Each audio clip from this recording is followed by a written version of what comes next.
আপনারা জানেন পত্রপত্রিকায় দেখেছেন তারা আমাদের দেশের নাগরিককে কুকুর বিড়ালের মতো তারা গুলি করে হত্যা করছে। এই গত সপ্তাহে ছাত্র আমাদের সন্তান তাদেরকে গুলি করে সীমান্ত হত্যা করা হয়েছে। এই পর্যন্ত 2000 সাল থেকে এই পর্যন্ত 500 লোককে তারা হত্যা করেছে। আমরা আজকে এই পরিবার সমাবেশ থেকে ওই ভারত সরকারকে বলতে চাই, অবিলম্বে কোচিং বন্ধ করো। ভারতীয় নাগরিক বাংলাদেশের সীমান্তে কোচিং করা বন্ধ করো এবং সীমান্ত হত্যা বন্ধ করো। যদি তোমরা এসব বন্ধ না করো তাহলে আমরা মনে রেখো বাংলাদেশের মানুষ গরিব হতে পারে, আমরা না পেয়ে হলেও আমরা আমাদের স্বাধীনতা সার্বভৌমত্ব রক্ষা করে আমরা যে কোনো কাজ করতে বাধ্য হবো। প্রয়োজনে একটা খাবো ওই পারমাণবিক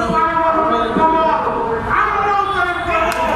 তাদের বাংলাদেশের আমরা হতে না পারে আমরা সাবধান করে দিচ্ছি, আমাদেরকে ওই পথে ঠেলে দেবেন না।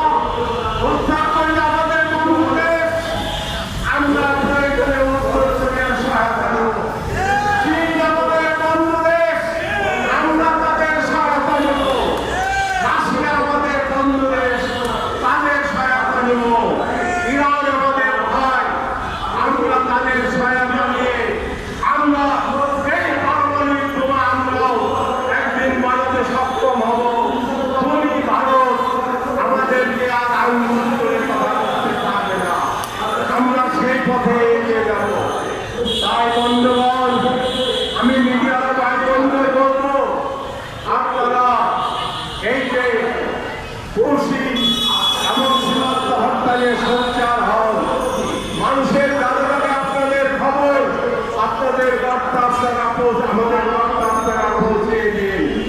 আমরা এই দেশের মানুষ আমাদের স্বাধীনতা সার্বভৌমত্ব রক্ষার স্বার্থে আমরা জীবন দিতে উপস্থিত আছি। আমরা জীবন দেব। তবু এই দেশের স্বাধীনতা সার্বভৌমত্বকে নস্যাৎ হতে দেব না। ইনশাআল্লাহ আমাদের সার্বভৌমত্ব আমরা রক্ষা করব। আমি বর্তমান সরকারকে বলতে চাই, 2000 লোকের রক্তের বিনিময়ে 30,000 লোক আহত হয়েছে। আমি সহ 30,000 লোক আহত হয়েছি। 4,000 লোক জখম হয়েছে।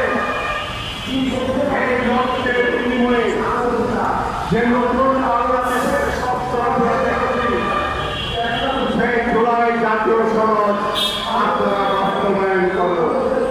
আমরা আপনাদেরকে সহযোগিতা করবো, কিন্তু আপনাদেরকে জুলাই জাতীয় সনদ